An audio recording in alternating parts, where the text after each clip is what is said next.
Dua aksi teror terjadi berurutan mengguncang Katedral Makassar pada 28 Maret 2021 dan menyerang markas Mabes Polri di Jalan Trunojoyo, Jakarta 31 Maret 2021. Teror bom bunuh diri di Katedral Makassar dilakukan oleh pasangan suami istri yang baru menikah selama 6 bulan, L dan YSF. Keduanya merupakan bagian dari jaringan Jamaah Ansarud Daulah yang banyak anggotanya telah ditangkap polisi pada awal Januari 2021. Teror kedua yang menyasar Mabes Polri 3 hari berselang tak kalah mencengangkan. Seorang perempuan muda yang belakangan identitasnya diketahui sebagai ZA terlibat baku tembak dengan polisi di area dalam markas besar polisi tak jauh dari akses menuju ruang kerja Kapolri. ZA menembakkan senjatanya sebanyak 6 kali ke arah petugas dan kemudian petugas membalas dengan menembak mati ZA di tempat.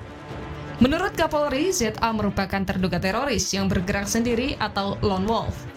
Polisi menduga ZA terpapar ideologi radikal ISIS atau negara Islam di Irak dan Suriah.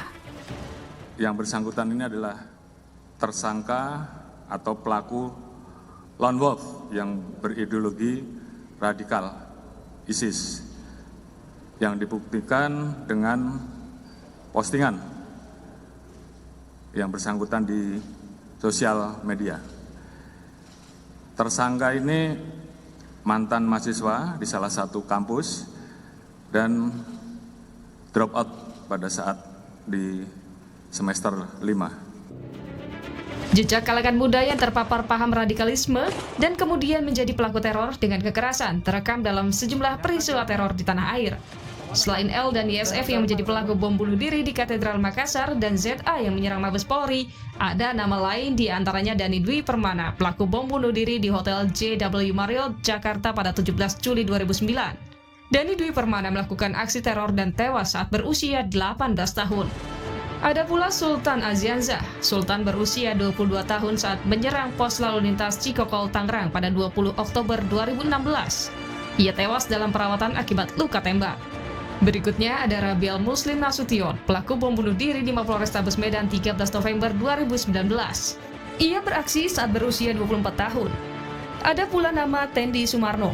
Ia pelaku penusukan terhadap Bribka Frenzy di sekitar markas Brimob di Kelapa II, Depok 10 Mei 2018. Ia tewas ditembak di tempat dalam usia 23 tahun. Dalam survei yang disusun BNPT, Litbang Kementerian Agama dan sejumlah lembaga, potensi radikalisme di Indonesia menurun dari 38,4 poin pada 2019 menjadi 14,0 poin atau 12,2% pada tahun 2020.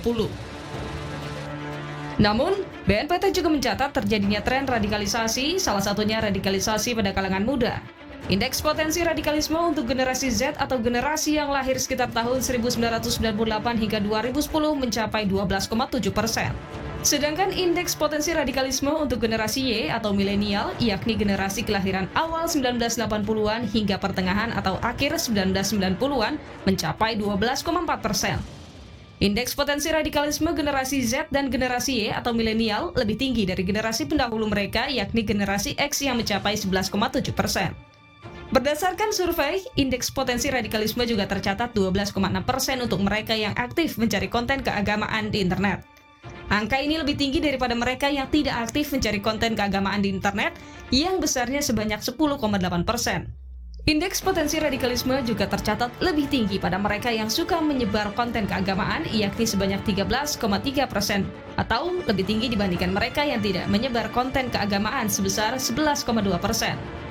Potensi radikalisme dan keterlibatan kalangan muda dalam teror kekerasan mengundang perhatian. Penegak hukum semata tak akan cukup menanggulangi bahaya terorisme. Penanggulangan juga harus mengatasi upaya deradikalisasi paham ekstrim yang lebih mengenalkan toleransi dan keberagaman, terlebih untuk kalangan muda yang menjadi tulang punggung bangsa Indonesia di masa depan. Tim Liputan, Kompas TV.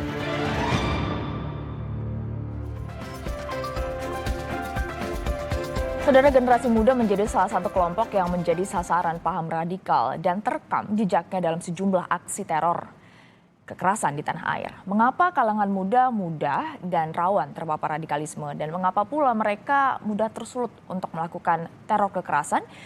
Kita akan bahas hari ini dan sudah bergabung secara daring Direktur Deradikalisasi Badan Nasional Penanggulangan Terorisme, ada Prof. Irfan Idris, dan juga kami sudah menghubungi Koordinator Nasional Jaringan Gus Durian yang sudah bergabung bersama kita, ada Mbak Alisa Wahid, dan rencananya nanti juga akan ada Ketua Umum Pimpinan Pusat Pemuda Muhammadiyah Pak Sunanto yang masih coba untuk kita hubungi. Semoga bisa bergabung segera. Saya mau ke Mbak Alisa dulu. Selamat pagi Mbak Alisa dan juga Prof Idris. Selamat pagi Mbak Stefani, selamat pagi Prof. Pagi, Mbak Sehat Stefani, ya Mbak, Alisa. Pak. Alhamdulillah sehat. Saya mau ke Mbak Alisa dulu. Mbak Alisa, setidaknya dalam waktu dekat ini sudah terjadi 2 aksi terorisme di tanah air. Satu di tempat ibadah, satu lagi di lokasi yang merupakan simbol penegakan hukum di Indonesia. Dan pelakunya kita tahu masih sangat muda. Apa yang perlu kita cermati dari aksi terorisme kali ini, Mbak Alisa? Yang pertama adalah karena pelakunya ini masih muda, berarti kita bisa mengasumsikan bahwa proses indoktrinasinya berjalan pada saat mulai berlangsung pada saat mereka mulai remaja. Orang tidak langsung melakukan aksi teror, hari ini direkrut, hari ini langsung melakukan teror, tidak. Tetapi ada prosesnya itu Mbak.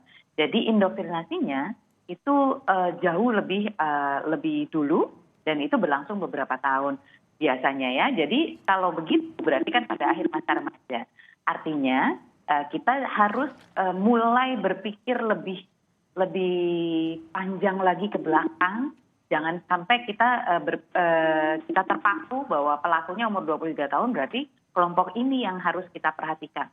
Tidak, tetapi lebih cepat lagi. Kita harus melindungi anak-anak remaja kita. Mbak Alisa, kacamata apa yang tepat untuk melihat aksi teror ini? Masalah sosialkah, penegakan hukum atau apa? Banyak ya Mbak aspeknya ya. Terutama ini adalah paham keagamaan, cara memahami agama yang menurut saya memang kurang tepat dan menyimpang begitu ya. Karena kemudian ajaran agama yang diyakininya ini ditafsirkan dengan cara yang begitu keras begitu sehingga mereka menganggap bahwa justru dengan aksi ini mereka bisa mencapai tempat yang paling tinggi, yang paling mulia. Ini tentu persoalan utamanya. Nah, prosesnya itu yang kemudian sekarang harus kita perhatikan. Jadi bagaimana mereka menganggap polisi dalam hal ini atau negara begitu, pemerintah itu adalah musuh misalnya. Itu kan berangkat dari pemahaman ya, dari penafsiran dan pemahaman. Tapi bagaimana proses pemahaman itu dimasukkan ke dalam kepala anak-anak muda, ini yang menjadi persoalan kita. Dan kerentanan anak muda ini patut diperhatikan dengan cermat dan kita lakukan upaya-upayanya. Jangan sampai kita sibuk mencari jaringan terorisnya saja, tetapi tidak melakukan upaya pelindungan terhadap anak-anak muda kita. Kalau Anda melihatnya dari aksi terorisme kali ini, Mbak Alisa, bagaimana seharusnya menyikapinya? Sudah tepatkah apa yang dilakukan oleh sejumlah institusi, termasuk BNPT? Nanti kita tanya kepada Prof Idris, tapi saya mau minta tanggapan Mbak Alisa dulu. Menurut saya kalau kita lihat jumlah aksi teror di Indonesia, Mbak, ya itu kan nggak terlalu banyak ya, berkurang begitu. Jadi dan juga skopnya, daya rusaknya itu kan juga berkurang. Jadi pada titik itu malah justru saya menganggap negara sebetulnya relatif sukses gitu, sukses untuk mengurai jejaring teroris ini, kemudian juga mengantisipasi serangan-serangan yang terakhir muncul. Saya menduga juga itu terkait dengan proses sweeping yang terus berlangsung sejak bulan Januari. Kan banyak sekali nih sel-sel yang sudah ditangkap. Sehingga kemudian pilihan bagi calon jihadis ini kan begini, ditangkap oleh negara gitu, atau saya mati sebagai pejuang begitu di jalan mulia, sehingga mengakselerasi aksinya begitu. Jadi dalam hal itu malah justru sudah oke. Tetapi justru di bagian mencermati dan merespon bibit-bibitnya ini Mbak, yang kita perlu untuk lebih kencang ya. Bukan hanya di hilirnya, tetapi juga di hulunya. Nah, inilah penting juga peran dari BNPT. Prof, tadi dikatakan oleh Mbak Alisa relatif sudah sukses. Namun kita harus akui bahwa faktanya masih terjadi juga aksi terorisme. Sebenarnya langkah-langkah yang sudah dilakukan oleh BNPT untuk deradikalisasi ini seperti apa, Prof? Baik, deradikalisasi dilaksanakan berdasarkan Undang-Undang Nomor 5 2018 Pasal 43, yaitu pencegahan. Pencegahan di sini dalam artian bagaimana kita meningkatkan kewaspadaan dengan pertama melakukan kesiapsiagaan nasional, kesiapsiagaan dalam artian pemahaman, kesiapsiagaan dalam artian bagaimana masyarakat siap dan siaga memahami bahwasanya aksi teror itu tidak terkait dengan satu paham keagamaan, akan tetapi seluruh bangsa, seluruh agama ada pelaku aksi anarkisnya. Kebetulan di Indonesia itu generasi-generasi muda kita terpapar oleh paham keagamaan melalui media sosial yang disebarkan oleh kelompok-kelompok propaganda radikal teroris global internasional dengan kita menyaksikan bersama generasi muda menjadi sasaran. Kenapa? Karena generasi muda itu memiliki kesempatan yang panjang, memiliki tenaga yang kuat, memiliki semangat yang tinggi, kemudian cepat mengakses informasi. Ya, kesempatan itulah digunakan. Kemudian yang kedua, kontraradikalisasi. Kontraradikalisasi di sini kita bagi ke dalam 3 bagian, yaitu kontra narasi, memperbanyak narasi-narasi alternatif, narasi rahmatan lil alamin, narasi kearifan lokal, narasi-narasi yang menjadi bandingan terhadap narasi yang disebarkan secara non-stop kepada generasi muda. Kemudian ada kontra propaganda, ada kontra ideologi. Ideologi kita adalah Pancasila, bukan khilafah.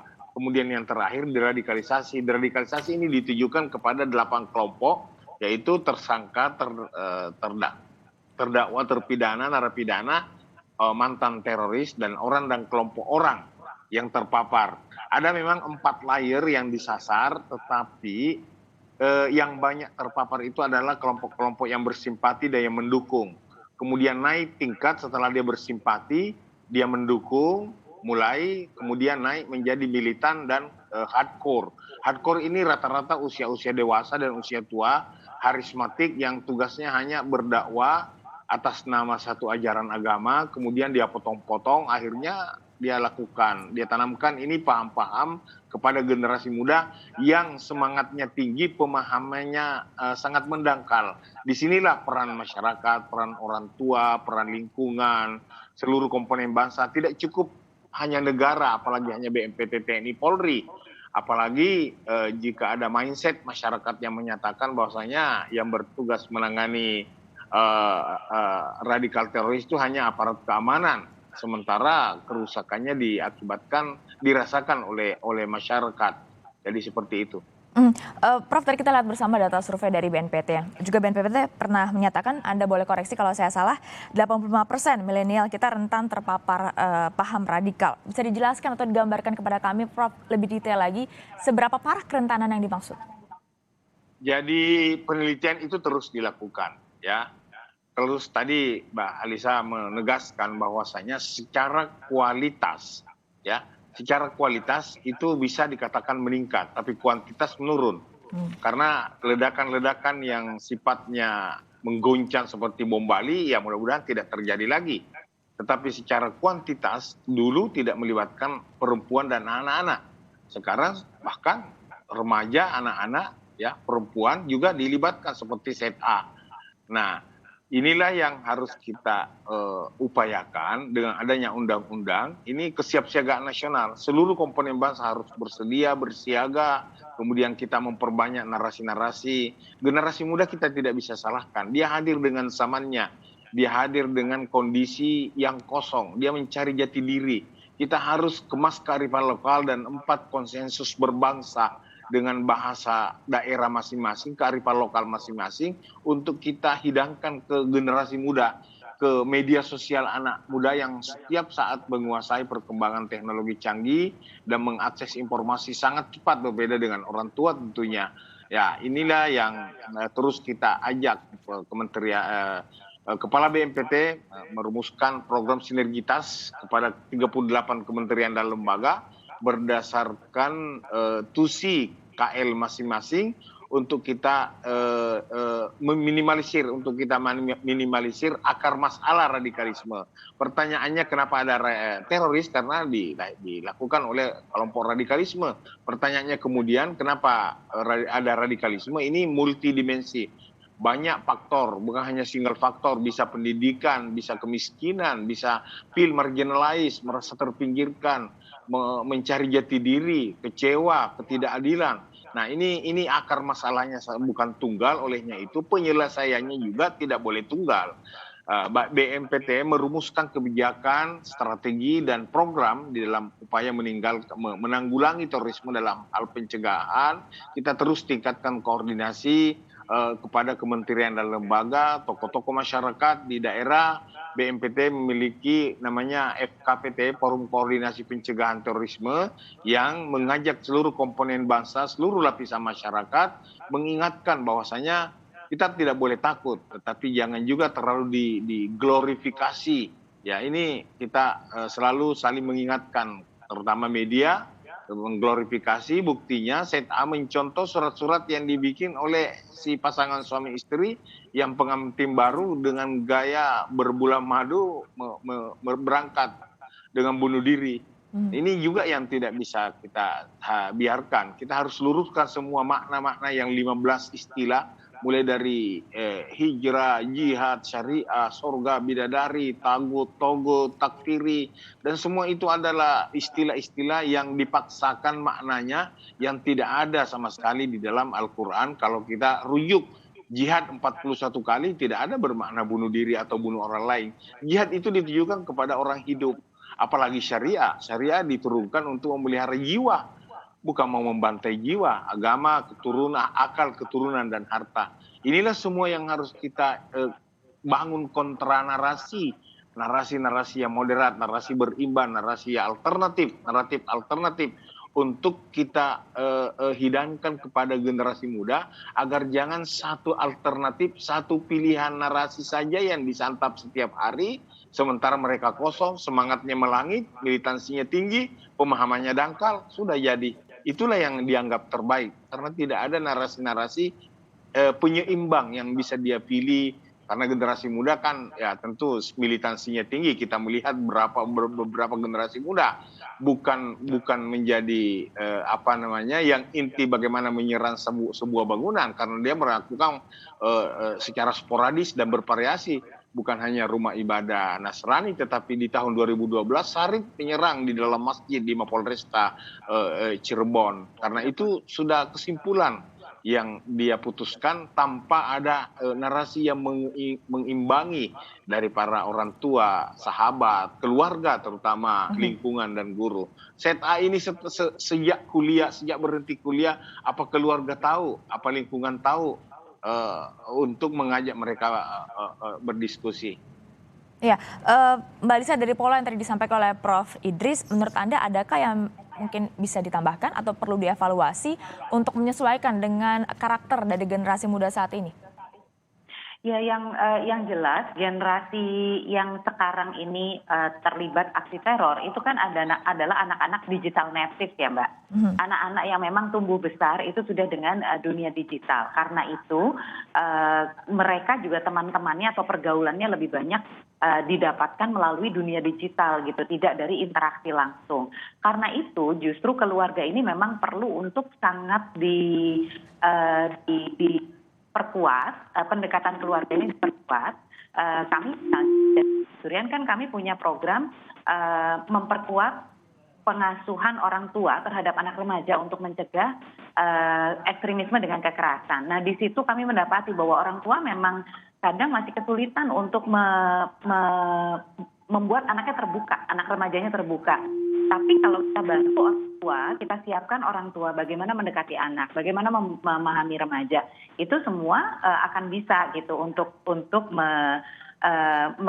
jadi dari orang tua ke anak begitu ya. Kayak tadi ZA itu dia diam, dia tertutup, orang tuanya nggak tahu apa yang terjadi pada anaknya begitu. Ini kan hal-hal yang bisa diatasi. Nah, saya kadang-kadang masih sering sedihnya begini Pak Irfan.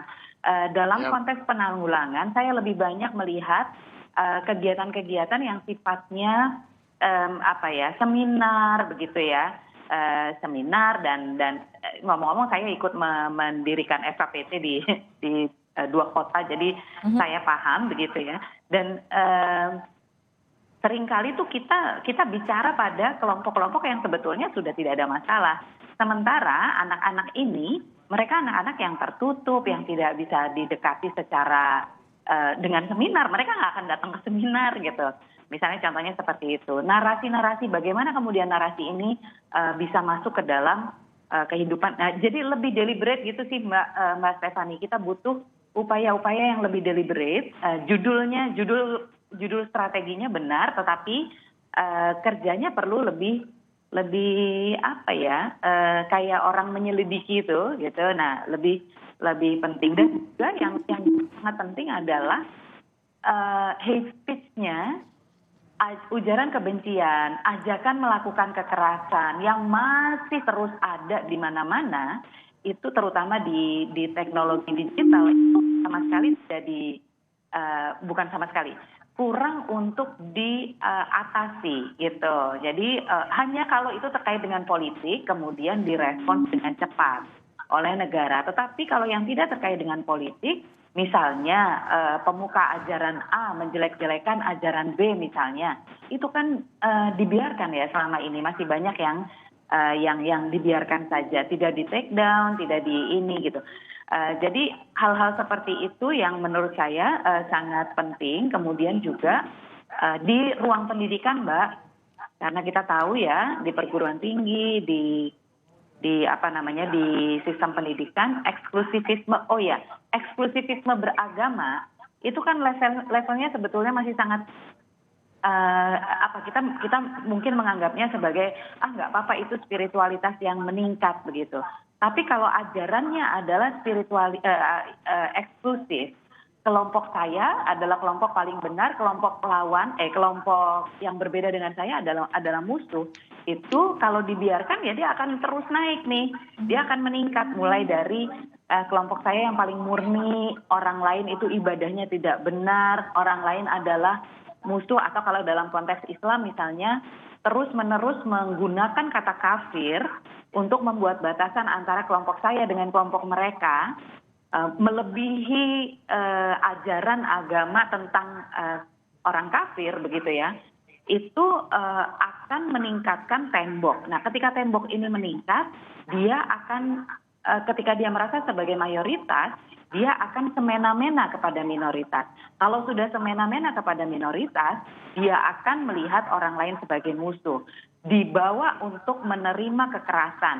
Setelah itu melakukan kekerasan. Nah, ini yang kita perlu perhatikan di masing-masing ruas ini, bagaimana caranya. Jangan sampai pada kita bicara kekerasannya saja, Mbak Stephanie, begitu. Itu Bang bisa menjadi bibit-bibit ya, Mbak Alisa, yang tadi disebutkan oleh Mbak Alisa. Oke, jadi apa peran yang bisa dilakukan oleh keluarga, orang-orang terdekat, terutama untuk para generasi muda kita, agar mereka tidak terpapar radikalisme maupun juga akhirnya melakukan aksi terorisme? Kita akan bahas usai jeda, tetap di Sapa Indonesia Akhir Pekan. Kami segera kembali.